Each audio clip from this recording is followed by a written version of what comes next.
bom dia aos leitores e leitoras do Portal do Zacato e ouvintes do JPTT. Hoje, a gente aqui do Saúde com Protagonismo, a gente vai entrevistar, então, um bate-papo com o Matheus Alban. Depois dessa excelente entrevista da Rosângela, né, com a Aline sobre a segurança alimentar, agora a gente vai falar um pouquinho sobre essa segurança e cuidado com a pessoa idosa, né, que também vai envolver a questão alimentar, com certeza. O Matheus, ele é sócio fundador do Nono, um aplicativo. A gente vai conversar um pouquinho sobre o aplicativo também. E ele é o idealizador de um projeto com a Prefeitura de Florianópolis, né? O Floripa 60+. Então, a gente vai... Bom dia, Matheus. Bom dia, Juliana. Bom dia, ouvintes. Vamos primeiro conversar um pouquinho sobre a questão, a situação da pessoa idosa, né, o cuidado com a pessoa idosa, a vulnerabilidade do idoso, ele sempre foi algo que a gente teve que ter atenção na saúde. A gente vai ficando velhinho, vai ficando vulnerável e precisando de ajuda para coisas que a gente antes conseguia fazer e agora a gente não consegue mais, estamos dando segurança. Com o momento da pandemia, né, com o isolamento social que aconteceu, o olhar pela pessoa idosa mudou um pouco, inclusive no pós-pandemia, né? Claro, motivado pelo durante, mas algumas famílias não podiam nem visitar os seus entes queridos em residências de idosos por causa da situação que a gente não sabia muito bem como lidar com a proliferação do vírus, né? E com cuidado com o idoso e com os adultos.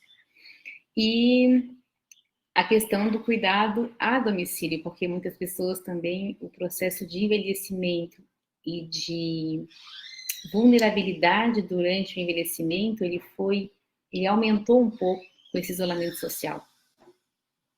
Né? Eu queria que você conversasse um pouquinho com a gente sobre essa questão do cuidado em domicílio, que acho que é algo que aumentou muito durante a pandemia, né? Perfeito, Juliana. Essa questão realmente do pré e pós-pandemia, a gente pôde observar uma diferença aí do comportamento, tanto do perfil de paciente que a gente atende, quanto da questão da procura aí dos familiares que tem alguma pessoa que precisa de cuidado e acompanhamento. Não só idosos, né? Mas pessoas que muitas vezes estão em alguma situação aí de vulnerabilidade ou que precisam de cuidados em algum nível.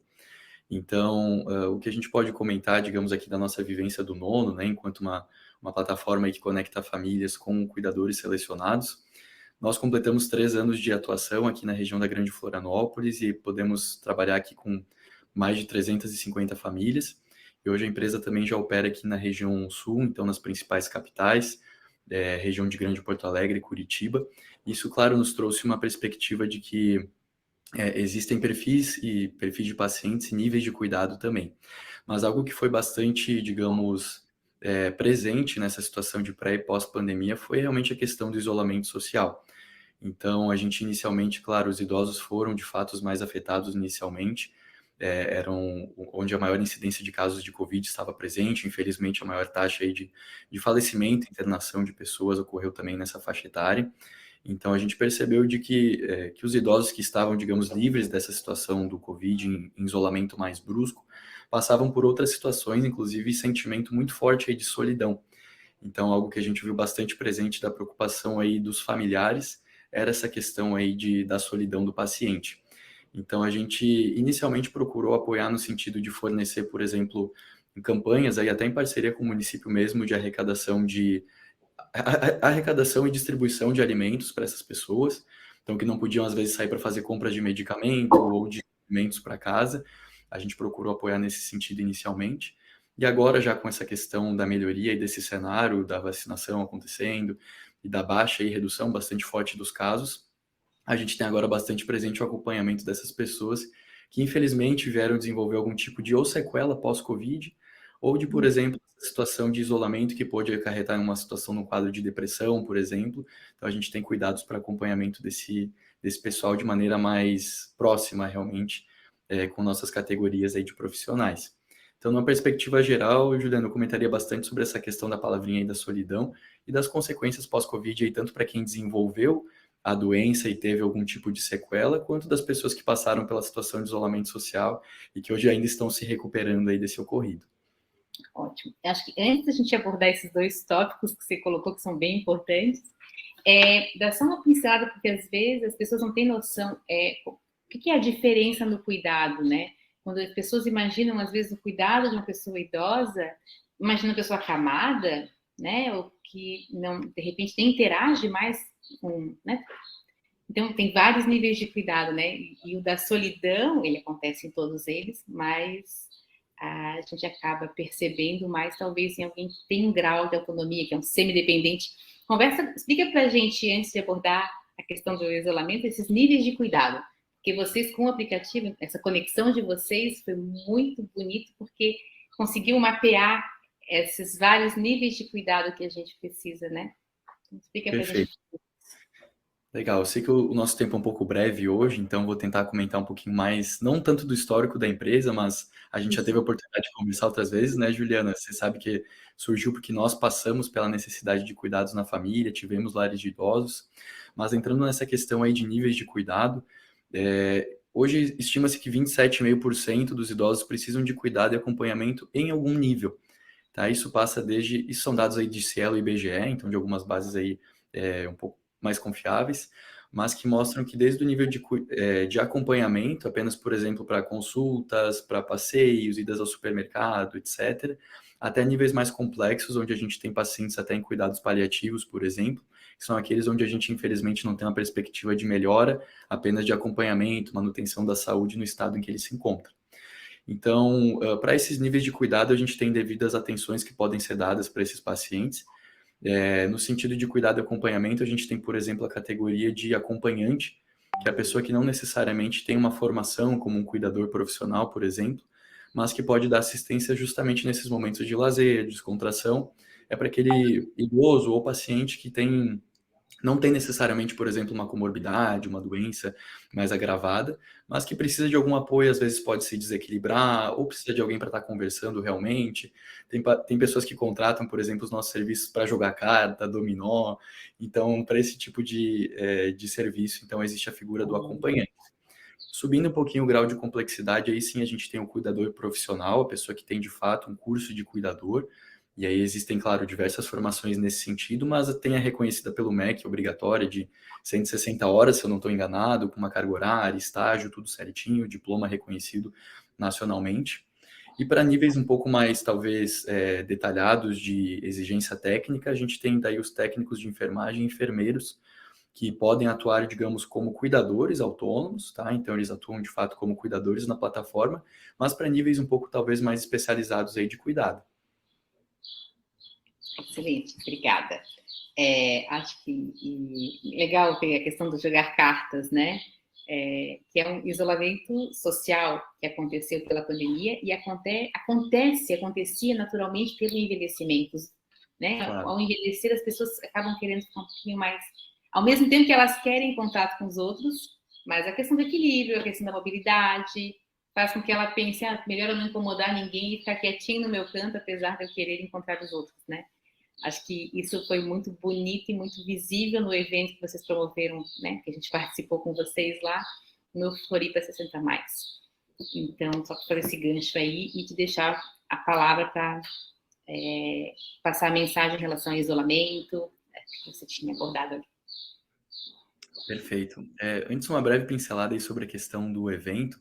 O Floripa 60 Mais foi uma iniciativa aí que, claro, partiu aí por parte do Nono com alguns parceiros, o pessoal da Lemov, também outras instituições aqui de Florianópolis, que trabalham de alguma forma em prol dessa causa do idoso, atendendo tanto com produtos quanto serviços. Então, digamos aí, parte da iniciativa privada se uniu junto da Prefeitura de Florianópolis para organizar esse evento, então foi algo misto e saiu realmente um evento bastante bonito, então, onde a gente pôde trazer diversos idosos da comunidade, dos grupos aqui, núcleos de estudo da terceira idade, grupos de estudo, pessoal do Conselho Municipal, estadual, todo mundo participou, foi realmente bastante bonito, para aproximar os nossos idosos, então, em um evento que foi pensado exclusivamente para eles aqui no centro da capital. Então, sobre essa questão do isolamento, essa foi uma das iniciativas que a gente procurou trazer, esse primeiro grande evento aí, que deve estar, inclusive, Juliana, presente no calendário oficial da Prefeitura para os próximos anos. E a ideia é que a gente possa cada vez mais promover políticas públicas e mistas também, como eu comentei aqui, assim como o evento Floripa 60+, que possam aproximar e trazer, digamos, tanto oficinas de conhecimento quanto dinâmicas aí que aproximem os nossos idosos de alguma forma. Então, a gente pensa sempre muito na questão do cuidado como algo, como você até trouxe ali no começo, algo em situação realmente, um paciente acamado, uma pessoa que não necessariamente consegue mais contribuir ativamente com a sociedade, mas a gente tem, por outro lado, até um termo novo que a gente costuma comentar, que é a economia prateada, que são os idosos aí do cabelinho branco, por isso a brincadeira com o prateado, mas que são pessoas ativas e que apenas têm um perfil de consumo um pouco diferente. Então é necessário cada vez mais a gente abordar essas pessoas com um olhar especial, claro, mas sempre lembrando que são pessoas idosas com as mesmas vontades, as mesmas necessidades aí que pessoas jovens, apenas que muitas vezes precisam aí de uma atenção um pouco mais direcionada. Então eu deixaria esse comentário final, convidando todos a participar das próximas edições do evento também. E claro, se engajar, assim como o Nono, assim como o pessoal aqui do Educador e diversas outras iniciativas que estiveram presentes, inclusive o próprio Alck, né, a apoiar o Nono, iniciativas como essa. A gente ganhamos mais 4 minutinhos para poder complementar. A gente foi até. Ótimo. Então, queres comentar um pouquinho mais sobre o isolamento da depressão? Olha, eu acredito até ter contemplado esses pontos ali na questão do pós-Covid, porém isso não é um fato isolado, né? A gente tem já os pacientes que sofriam com essa situação e tiveram um agravamento desse quadro, mas existem, no geral, né, outros pacientes que precisam realmente dessa assistência, mais na linha, como eu comentei, da figura do acompanhante. Então, promovendo os momentos de diálogo, até, de certa forma, algumas brincadeiras, né? A gente tem, inclusive, uma figura bem interessante na equipe, que é formada com recreação de idosos e costuma levar uma alegria bem, bem legal para os pacientes que estão nessa situação e que muitas vezes não conseguem se abrir ou comunicar com os familiares. Esse ponto vale a pena destacar. A gente muitas vezes tem situações na nossa família que tem uma pessoa, às vezes, que precisa desse cuidado, e nem sempre o amor que a gente tem enquanto familiar é o suficiente para auxiliar essas pessoas, né? A gente, por mais que se dedique, converse, procure promover o cuidado, nós não somos, infelizmente, profissionais do cuidado. Então, eu queria apenas trazer esse olhar aqui, o destaque para, se você tiver, de repente, alguém na família, alguém que passe por essa situação ou conhece, claro, sempre esteja ali à disposição, mas é importante sim procurar ajuda profissional para que a gente possa dar o direcionamento adequado. Que é excelente esse seu ponto, e eu acho que é um preconceito que as pessoas, que a gente acaba tendo socialmente em relação ao cuidador, mas se colocar um cuidador, né, vai tirar minha privacidade, vai interferir na relação familiar. Na realidade, ele é formado para auxiliar, inclusive na relação familiar, né? Assim como quando a gente é criança, a gente cresceu na escola, fez amigos e tinha uma vida social à parte da família, que dava uma identidade para a gente, deu ao longo da fase adulta, com colegas de trabalho. Quando a gente envelhece e acaba ficando restrito ao lar, a gente perde essa identidade social que a gente teve e parece que fica só com a identidade familiar. E o cuidador, como você colocou, na pessoa formada, indo inclusive para a recreação, que é uma distração, é uma ocupação do tempo, né? Não que o trabalho seja uma distração, mas ele acaba ocupando o nosso tempo, e se a gente gosta do que a gente faz, o tempo voa, né? Mas para o idoso, ele não tem, às vezes, um ambiente para fazer isso, e o cuidador, em diferentes níveis, ele pode auxiliar, né, para não perder, ou para recuperar um pouquinho essa identidade, em que o idoso traz para a família fatos presentes de mudança atual na vida dele, não só de coisa do passado, né? Então ele muda a relação familiar e ajuda. Então, achei excelente essa colocação. Exatamente, Juliana. E é importante destacar, né? A gente tem sempre relacionado a figura do cuidador, o próprio nome já diz, claro, de cuidar, né? Mas além do cuidado físico, então aquele realmente de rotina, pensando em higiene, medicação, o cuidador, uma das funções dele é promover o bem-estar também mental do paciente e bem-estar espiritual, inclusive. Então, auxiliando e respeitando crenças individuais desse paciente e trazendo esses momentos para junto da rotina, quando muitas vezes a pessoa, por conta própria, não consegue promover esses momentos da mesma forma que promovia quando tinha mais autonomia em alguns sentidos. Nossa, excelente. Muito obrigada, Matheus, pelo teu tempo, pela nossa conversa aqui no JPT. E até breve.